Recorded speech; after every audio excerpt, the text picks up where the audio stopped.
Hey guys, I got a request to do a video on Tesla stock, so I got you. So Tesla, obviously I was recommending this when it was in the 100s. Ideally, that's where I wanted people buying it. But now after the dip came down, it's at about $221. This is not a bad price if you're holding long, because I do believe one day they will get back to all-time highs back in the 300s, okay? It's going to take some time to get there. EV sentiment needs to turn.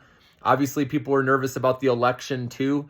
But remember, Musk is cozying up with Trump. So I think if there's one EV company you want to own, it's Tesla, because they're much more than an EV company, guys. We know they're robotics, right? They got the Super Dojo computers, self-driving. They got, self-driving going in China, and that should be pretty soon where it's going to be in full effect there, okay? And then eventually the US, we know robo-taxis are still a little ways away, but there's a lot of reasons to be excited. You got the Tesla Cybertruck, right? Also the semis, which should hopefully pick up with orders over time. All right, and the EV penetration in the US, guys, we are still very low. I believe it's 1 or 2%. And although there's going to be people that will always hate on the EV sector, it's going to slowly but surely grow. Okay, and the penetration is going to get more and more in the US and obviously other countries as well. So that's why if you have the long-term mindset, EVs are going to have their moment again, guys. It may take some time. And like I said, at first they may get hit if Trump's in office because he's not so much for EVs. But like I said, Tesla's okay because they have a good relationship. But then, like I said, if Harris becomes president, then the solar stocks that have been getting beaten up and the EV stocks, those could catch a lift. And obviously anything tied to green renewable energy is more of what Harris is for. So all these sectors could bounce, especially with interest rate cuts too. Remember, these are interest rate sensitive sectors.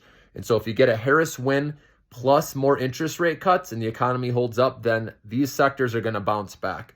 And I think people are realizing how important solar is too after these hurricanes and companies, again, needing energy, right? Or to handle all this energy, right? With data centers. And so either way, guys, I see it as a long-term hold if you can be patient and wait it out right now with the volatility of, again, of who's president with the election.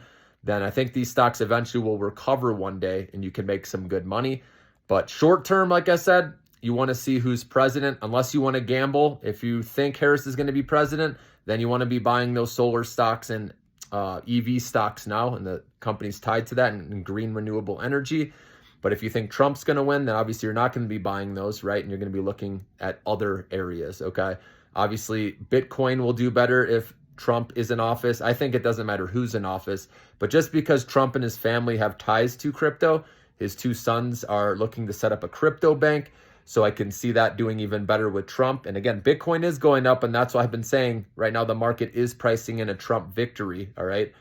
And I wonder if semiconductors, with him not having good, relationship with China, if those will take a breather too. We're already seeing that a little bit now. NVIDIA, like I said, is going to decide where semiconductor stocks go. But we did see ASML have a poor report, but luckily TSM, right, had a really good report. So the rally could continue, and maybe there's a dip if Trump is president because of China and a lot of these semiconductors having exposure to China. But I think we'll get through that. And in the end, fundamentals and earnings are going to win out. And right with NVIDIA, their Blackwell chip, they're already the mega cap companies like it's Google, Microsoft, as well as Amazon, I believe, that are already using Blackwell's chip. So those numbers are going to be better than expected, most likely. And so I could see the rally going, through year end. Okay, but we'll see when NVIDIA reports later, I believe, in November.